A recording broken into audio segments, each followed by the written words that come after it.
जी। आप जब गए थे पंजाब, तो आपका काफिला ब्रिज पे अटक गया था और आपने किसी ऑफिशियल को कहा कि आपने चीफ मिनिस्टर को कही है मैं जिंदा वापस जा रहा हूँ।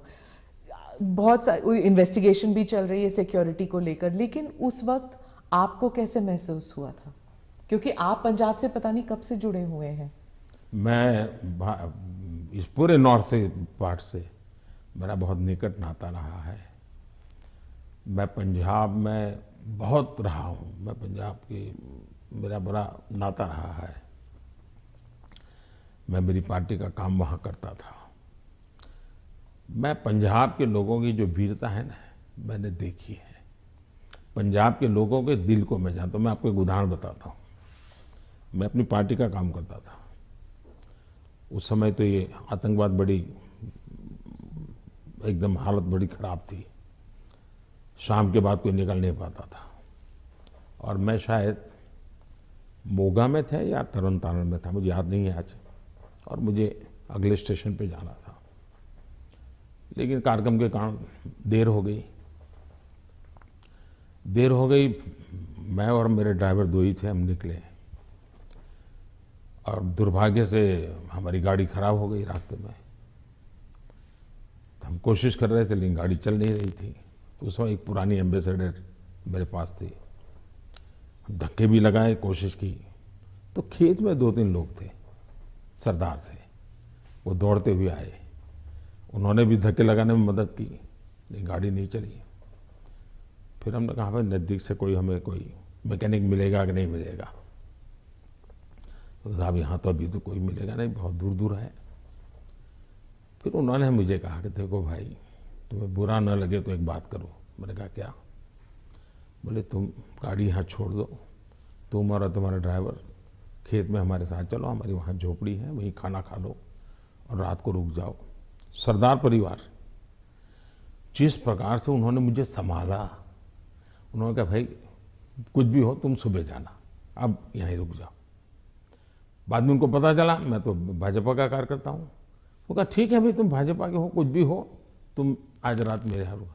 मैं हैरान हूँ जी। खेत में उन्होंने अपनी जो छोटी सी जगह होती है उसमें रखा, मेरा खान पान की व्यवस्था की। और सुबह उनका बेटा जाकर के एक मैकेनिक को ले आया, गाड़ी ठीक की। और मैंने पंजाब का ये दिल देखा है जी। इन सरदारों के भावों को जानता हूँ मैं इतने। और मेरे तो गुजरात में, मेरे कच्छ में अंदर इतने मेरे परिवार हैं सरदार।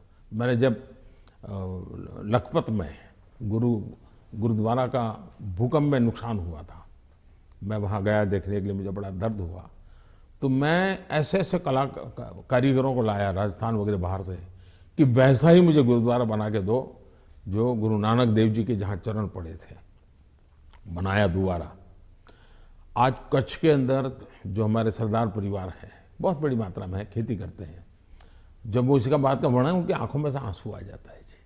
और मैं अभी कुछ दिन पहले भी एक वर्चुअल मीटिंग में मैंने उस गुरुद्वारा में सबसे बात की।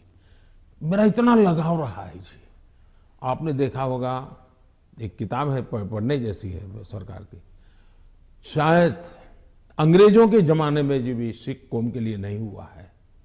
अंग्रेजों के ज़माने में, कांग्रेस के ज़माने में तो हुआ ही नहीं है। ऐसे अनेक काम मैंने देश के कल्याण के लिए, हमारे सिख भाइयों की वीरता का सम्मान करने के लिए किए हैं। और मुझे गर्व है। चुनाव की जगह पर है, लेकिन मैं मानता हूँ ये मेरे देश के वीर जवान हैं, मेरे देश के सच्चे किसान हैं। उनके कल्याण के लिए मैं जितना कर सकूँगा मैं करता रहूँगा। तो क्या उस दिन आपको ऐसे लगा कि ये राजनीतिक आंदोलन था, इसलिए ऐसे हुआ? ऐसा है कि इस विषय में मैंने पूरी तरह मौन रखा हुआ है, क्योंकि सुप्रीम कोर्ट स्वयं इसको गंभीरतापूर्वक इस बात को देख रही है। मेरा कोई भी वाक्य पूरी जो चल रहा है उस पर प्रभाव पैदा करे यह उचित नहीं है। जो भी है सुप्रीम कोर्ट के द्वारा जांच कमेटी निकालेगी, जो सत्य होगा देश के सामने आएगा, और हमें तब तक इंतजार करना चाहिए।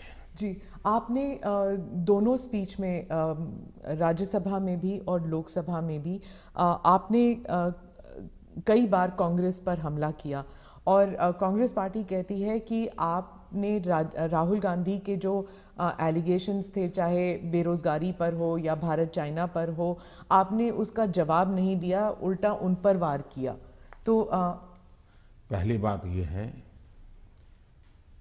कि हमला करने वाली भाषा न मैं जानता हूं, न मेरी वो प्रकृति है। लेकिन तर्क के आधार और तथ्य के आधार पर सदन में मैं कोई बात बताऊं, वो मीडिया के लिए गरम गरम मसाला बनाने के लिए हमारा शब्द उपयोग होता होगा। हम हमला नहीं करते, हम संवाद करते हैं। वाद विवाद भी होता है, टोका टाकी भी होती है, और वो मुझसे मैं बहुत हंसते हुए इसको स्वीकार करता हूँ। मैं इसके कारण मुझे कोई नाराजगी नहीं होती।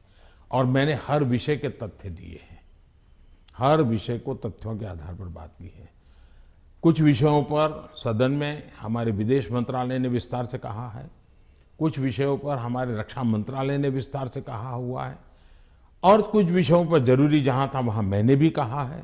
और इसलिए इस प्रकार से जो सुनते ही नहीं है, जो सदन में बैठते ही नहीं है, अब उनकी कमेंट पर मैं जवाब क्या दूंगा। आपने कहा कि आपने मन बना लिया है, 100 साल आप पावर में नहीं आना चाहते, तो मैंने भी मन बना लिया। आपने क्या मन बनाया? हमने मन बना लिया है कि अब राष्ट्र को हम उस बुराइयों की तरफ जाने नहीं देंगे। हम देश में जनहित के लिए जीने वाले, जनहित के लिए जूझने वाले, जनता जनार्दन के सपनों को पूरा करने वाली व्यवस्थाओं को ही बनाएंगे, उसी को बढ़ाएंगे, उसी को चलाएंगे।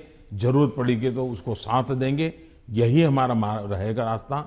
हम जो देश को तबाही के रास्ते पर ले जाने वाले जितने तरीके हैं वो नहीं आने देंगे। ANI के साथ बात करने के लिए धन्यवाद। बहुत बहुत धन्यवाद। पैदावार भी उतनी है, लेकिन मेरे घर में इतने रुपये पहले कभी नहीं आए जितने मोदी जी की सरकार ने डायरेक्ट बेनिफिट ट्रांसफर का निर्णय किया। और किसान को जो माल है उसका पैसा सीधा बैंक में खाते में उसके जाएगा, तो सारे बिचौलिए गए, कट जो होता था वो गया, और मुझे मेरा पूरा पैसा मिला। ये छोटा किसान आज भारतीय जनता पार्टी का जय जयकार कर रहा है। जी, आप जब गए थे पंजाब, तो आपका काफिला ब्रिज पे अटक गया था और आपने किसी ऑफिशियल को कहा कि आपने चीफ मिनिस्टर को कहिए मैं जिंदा वापस जा रहा हूँ। बहुत सारी इन्वेस्टिगेशन भी चल रही है सिक्योरिटी को लेकर, लेकिन उस वक्त आपको कैसे महसूस हुआ था? क्योंकि आप पंजाब से पता नहीं कब से जुड़े हुए हैं। मैं इस पूरे नॉर्थ से पार्ट से मेरा बहुत निकट नाता रहा है। मैं पंजाब में बहुत रहा हूँ। मैं पंजाब की मेरा बड़ा नाता रहा है। मैं मेरी पार्टी का काम वहाँ करता था।